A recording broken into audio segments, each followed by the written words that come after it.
Electromeric effect. Electromeric effect is defined as the complete transfer of a shared pair of pi electrons to one of the atom joined by a multiple bond on the demand of an attacking reagent.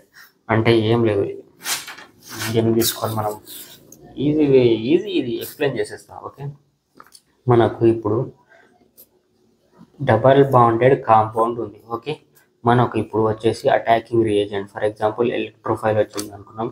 Attacking reagent ఇది. Attacking reagent వచ్చి మనకు double bonded compound మీద attack చేసినప్పుడు ఈ pi bond ఏదైతే ఉంటుందో shared pair of pi electron అనేది మనకు షిఫ్ట్ అయిపోతుంది. ఎక్కడ షిఫ్ట్ అయిపోతుంది?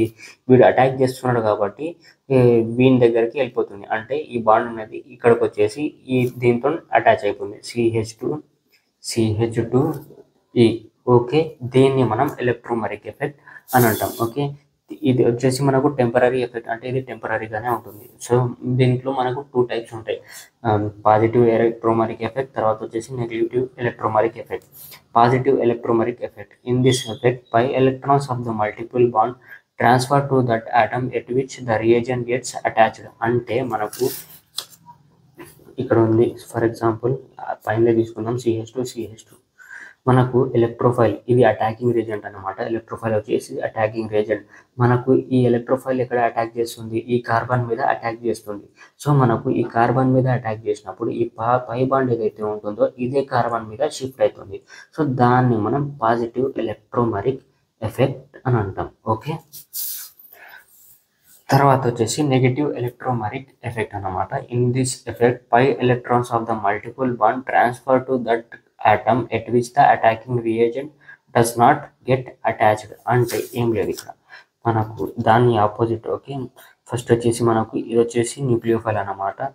ఓకే, డబల్ బాండెడ్ కార్బన్, అంటే డబల్ బాండెడ్ కాంపౌండ్ ఉంది. సో మనకు ఇప్పుడు అటాకింగ్ రియేజెంట్ అనేది ఎక్కడ అటాక్ అవుతుంది? ఈ కార్బన్ మీద అటాక్ అవుతుంది. ఈ న్యూక్లియోఫైల్ అటాకింగ్ రియేజెంట్ అనేది ఈ కార్బన్ మీద అటాక్ అవుతుంది. అటాక్ అయినప్పుడు మనకు పై బాండ్ ఏదైతే ఉంటుందో దీని మీద షిఫ్ట్ కాకుండా పై బాండ్ ఏదైతే ఉంటుందో ఓ పైన షిఫ్ట్ అవుతుంది.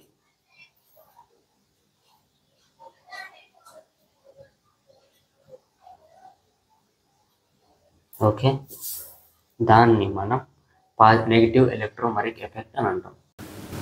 Resonance. It is a phenomenon in which a particular compound can be written in 2 or more structure with identical position of atoms. అంటే ఒక స్ట్రక్చర్ని మనం 2 or 3 విధంగా రాయొచ్చు, ఒక పర్టికులర్ కాంపౌండ్ని. ఓకే, స్ట్రక్చర్స్ రాయొచ్చు. This leave structure are called as resonating structures or canonical structure or contributing structures. Resonating structure, మనకు resonating structure ఏది? ఇవి రెజోనేటింగ్ స్ట్రక్చర్. ఇవి ఎగ్జాంపుల్ బెంజిన్, ఇది బెంజిన్. ఓకే, మనకు ఇవి డబల్ బాండ్స్ ఏవైతే ఉంటాయో దీంట్లో మనకు తిరుగుతూనే ఉంటాయి. ఇది వచ్చి ఇక్కడ షిఫ్ట్ అవుతుంది, వచ్చి ఇక్కడ షిఫ్ట్ అవుతుంది, ఇది వచ్చి ఇక్కడ షిఫ్ట్ అవుతుంది. ఓకే, సో ఎగ్జాంపుల్ ఇలా వీటిని మనం రెజోనేటింగ్ స్ట్రక్చర్స్ అంటాం. దీన్ని మనం రెజోనెన్స్ హైబ్రిడ్ అంటాం. అంటే ఇది యాక్చువల్ స్ట్రక్చర్, ఇవి పేపర్ మీదనే ఎగ్జిస్ట్ అవుతాయి. ఓకే, మనం దీన్ని పర్ఫెక్ట్గా రాయలేం. సో మనం మ్యాక్సిమం యూజ్ చేసేది రెజోనెన్స్ హైబ్రిడ్, అంటే ఇదే స్టేబుల్ స్ట్రక్చర్ అన్నమాట. తర్వాత వచ్చేసి కీ పాయింట్స్ ఏమేమి ఉన్నాయి మనకు? Resonance structure exist only on paper. Okay, resonance stabilises molecule, అంటే రెజోనెన్స్ ఉన్నప్పుడు మనకు మాలిక్యూల్ అనేది స్టేబుల్గా ఉంటుంది. Only lone pair or pi electrons are allowed to move in resonance, అంటే మనకు రెజోనెన్స్లో పై ఎలక్ట్రాన్స్ ఉండాలి. పై ఎలక్ట్రాన్స్ ఉన్నప్పుడు మూవ్ అవుతాయి, లేకపోతే ఇంకా లోన్ పేర్స్ ఉన్నప్పుడు మనకు ఎలక్ట్రాన్స్ అనేటివి రెజోనెన్స్లో మూవ్ అవుతాయి. రెజోనెన్స్ అనేది చూడడానికి దొరుకుతుంది. Okay, resonating structures have no real existence. Canonical forms ఏవైతే ఉన్నాయో ఇవి రెండు ఏవైతే ఉన్నాయో మనకు ఇవి రెండు వచ్చేసి నో రియల్ ఎగ్జిస్టెన్స్, అంటే అవి మనం ఎగ్జిస్ట్ చేయలేము అవి మ్యాక్సిమం రియల్గా. ఓకే, మనం ఒక పేపర్ మీద రాసుకుంటాం అంతే. Resonance hybrid is more stable than of its canonical form. ఇవి రెండు కెనానికల్ ఫామ్ కదా, ఇది రెజోనెన్స్ హైబ్రిడ్. సో ఇవి రెండింటికన్నా ఇదే స్టేబుల్గా ఉంటుంది. Resonance energy, the potential energy difference between the most stable resonating structure and resonance hybrid is called resonance energy. అంటే మనకు వీటి మధ్యలో అండ్ దీని మధ్యలో మనకు పొటెన్షియల్ ఎనర్జీ డిఫరెన్స్ ఎంత ఉంటుందో దాన్ని మనం రెజోనెన్స్ ఎనర్జీ అని అంటాం. The stability of a molecule is directly proportional to Resonance energy. Stability ఎలా చేస్తాం మనం? Directly proportional to resonance energy. అంటే మనకు స్టెబిలిటీ ఎలా చెప్పగలమంటే రెజొనేటింగ్ స్ట్రక్చర్ ఎనర్జీ ఎక్కువ ఉందనుకో దాన్ని మనం హైలీ స్టేబుల్ కాంపౌండ్ అని అంటాం. Cleavage of wands. In organic chemistry cleavage of wands refers to the breaking of chemical bonds in a molecule. అంటే క్లీవేజ్ అంటే ఏం లేదు, సిసి బాండ్ ఉంది కదా దీన్ని బ్రేక్ చేయడమే దాన్ని క్లీవేజ్ అంటాం. There are 2 types of bond cleavages. First వచ్చేసి హోమోలైటిక్, తర్వాత వచ్చేసి heterolytic. Homolytic cleavage. Homolytic bond cleavage is also known as homolysis or homolytic fission. Homolytic bond cleavage is the breaking of a covalent bond where each atom receives one of the shared electrons.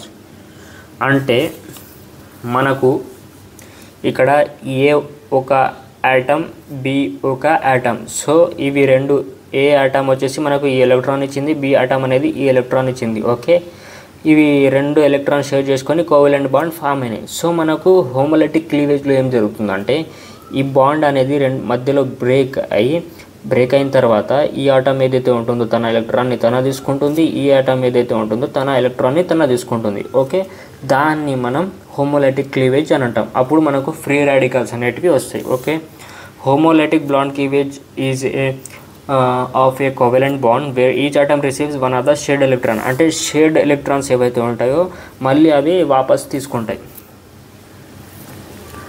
The 2 electrons in the bond are split evenly between the 2 atoms forming the bond. This process results in formation of free radicals. Heterolytic cleavage. Heterolytic cleavage is a type of bond cleavage where one of the bonded atoms take both electrons from the shared covalent bond resulting in the formation of 2 charged ions. అంటే మనకు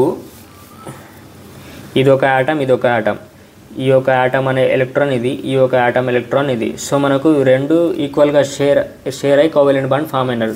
మనకు హెటెరోలైటిక్ క్లీవేజ్లో ఏమవుతుందంటే ఇప్పుడు మనకు ఈ B atom ఏదైతే ఉంటుందో ఈ రెండు షేర్డ్ ఎలక్ట్రాన్స్ ఏవైతే ఉంటుందో ఇవే తీసేసుకుంటుంది. బి ఆటమ్ అనేది రెండు ఎలక్ట్రాన్స్ని తీసుకున్నప్పుడు మనకు క్యాటయాన్ అండ్ ఆనాన్ అంటే అయాన్స్ ఫామ్ అవుతాయి. ఓకే, దాన్ని మనం హెటెరోలైటిక్ క్లీవేజ్ అని అంటాం. This process is also known as ionic fission. Ionic fission అని అంటాం ఎందుకంటాం, దాంట్లో క్యాటయాన్ ఆనాన్ ఫామ్ అవుతుంది కదా, అందుకోసమే దాన్ని మనం అయానిక్ ఫిషన్ అంటాం. The bond breaks and one atom gains both electrons from the shared pair while other atom loses both electrons. అంటే మనకు బి వచ్చేసి రెండు ఎలక్ట్రాన్స్ తీసుకుంది, ఏ అనేది ఉన్నది బాయ్ ఉన్నది బాయ్. Okay, the atom that gains both electrons becomes negatively charged. ఇక్కడ మనకు నెగిటివ్ ఛార్జ్ వచ్చేస్తుంది. and the atom that loses both electrons become positive charge వచ్చేస్తుంది.